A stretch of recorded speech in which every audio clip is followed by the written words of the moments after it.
What's the most mind-blowing fact you've ever learned that made you question everything you thought you knew? Earth had sharks before trees. Also, sharks are older than the rings of Saturn. They've been around for a while. They're also older than the North Star. Alright, what the fuck? You're right, Polaris' oldest star is 70 million years old. That's crazy. Slight correction, Polaris' brightest star is less than 70 years old by our best estimates. Polaris is a three-star system, but only one of them is visible to the naked eye. The others are smaller, more dense stars, of which the other two smaller ones are much older. Counterintuitively, the smaller a star, the longer its lifespan. Large, bright stars burn fuel relatively quickly, whereas smaller, dimmer ones can keep going on for orders of magnitude longer. Edited to note that the smaller stars are significantly older. Best estimates are at around 500 million years, which is younger than some of the rocks on Earth, but still older than sharks, somewhere between 300 and 350 million years, if memory serves. I think the point was that Polaris wasn't always the North Star. Due to a very slow precession of the Earth's pole, we have had different North Stars in the past, and will in the future. Sometimes there is no star in that position. No, he means Polaris literally didn't exist back when sharks first appeared.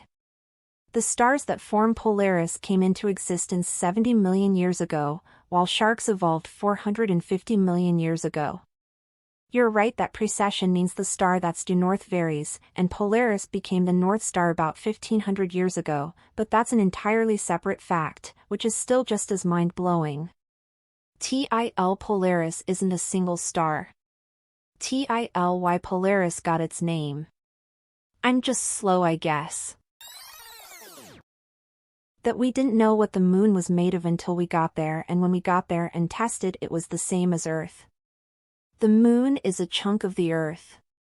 A widely held theory is that the moon was created when a Hadean Earth collided with another celestial body, named Theia. Theia half-merged with the Earth, and bits and pieces of both Earth and Theia coalesced into the moon. So not only is the moon partially made of Earth, it's believed that a good chunk of Earth contains remnants of Theia as well.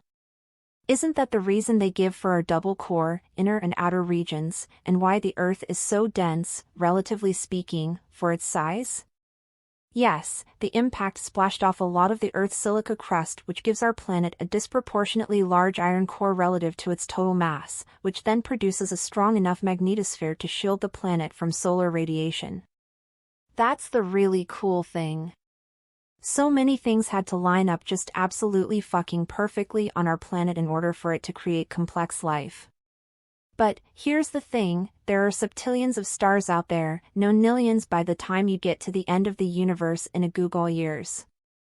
The vast majority of those stars have, or will have planetary bodies. We're talking decallions, I don't even know if that's a word, of planets that will wind up existing before the end of the universe. Even if the odds of everything lining up were 1 in a quadrillion, there's still lots of chances that something like us would be created. It was bound to happen sooner or later. Deep time speaking, it happened sooner than later. May never happen again. So the rare Earth hypothesis may be simultaneously true and false, from a certain point of view. Astronomy and cosmology never fail to amaze me. Hence the quote by Sagan that astronomy is a humbling science. You realize your place in the universe. You see that the entirety of existence is a fleeting moment that will be snuffed out in the end eventually. Does that then heighten the chances that the circumstances that allowed for life on Earth are much more unique or rare than we might expect, and therefore life might not be as abundant in the universe as we might assume? I think on the grand scale of the universe, absolutely. But at the same time, the universe is so massive, and since we are only observing distant history, we really don't what's out there presently. This is less so an argument on life being rare and more so an argument on Earth like life being rare. Perhaps it's just highly unusual that us humans can live on our planet's surface, or that we don't have extensive shielding against radiation on our bodies. We can't know what the norm is until we either find life or find sufficient evidence that we are truly alone. An unglamorous aspect of space exploration, former U.S. astronaut Mark Kelly confirmed that in space it is common to have gas from the small/large intestines float up through your digestive system and then proceed to be belched out of the mouth. I really don't want to know what a fart tastes like, so make that one more reason why I'll never be a space tourist, Mr. Musk. There's a lot of unglamorous situations in space travel. They have to turn up the scrubbers on the ISS when a new crew gets there for a few days until they go nose blind because it stinks so much. Also, the infamous escaped turd on Apollo 10. Apparently it happened twice on that mission. I mean, as soon as you find out you can get away with it. I guess there's a reason it's called number 2. That's not correct, but the truth is arguably worse than that. Chris Hadfield, commander of the ISS, explained that normally the gases in your stomach rise to the top due to gravity, and you can burp it out. But in space, all the gases, liquids, and solids in your stomach are floating around. So if you burp, some of all of that will come up, and you basically vomit in your mouth. Hence, since you don't want to burp in space, all trapped gases in your GI tract must be expelled by farts. As someone who can't burp, maybe I'm born to be an astronaut. Man, I belched so many times the other day from indigestion. What happens to you? Do you just blow up? Yeah, I just get stomach pain. It's been a problem since birth. Our own brains are incredibly unreliable. We can manifest illnesses, false memories, or force ourselves to completely forget major events. Known many people who have very distinct memories of events that they never even experienced. Known people who can witness something or experience an event and a few weeks later have zero memory of it. Possibly the worst of them is people manifesting illnesses because they believe enough that they have it. Human brain is a wild thing. I have bad health anxiety, and it's crazy you can completely think symptoms into happening and convince yourself that you're dying. Even going to the doctor several times, you always think they missed something because it all feels so real.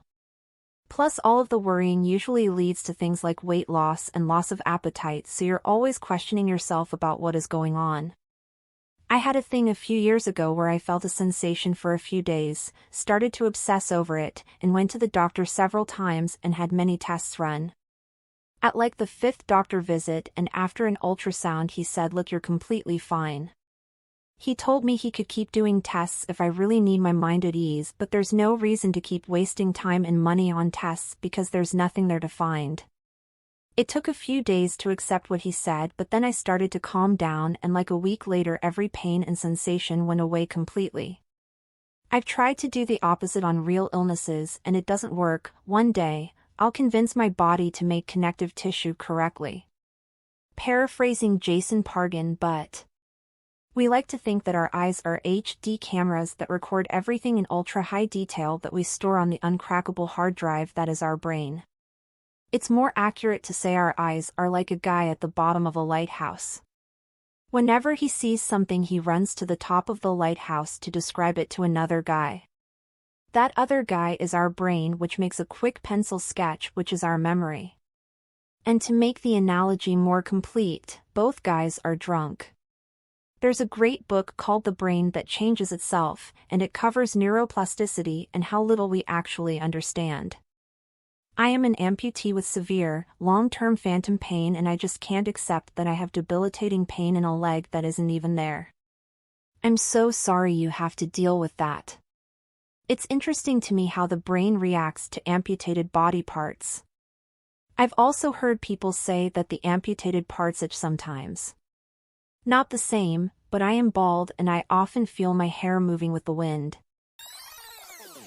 In 60 years, we went from the first flight, Wright brothers, to putting a man on the moon. My favorite fact relating to this is that in 1903 the NY Times made an article about powered flight. They claimed it would take the combined efforts of engineers and scientists 1 to 10 million years to invent it. The Wright brothers did it weeks later.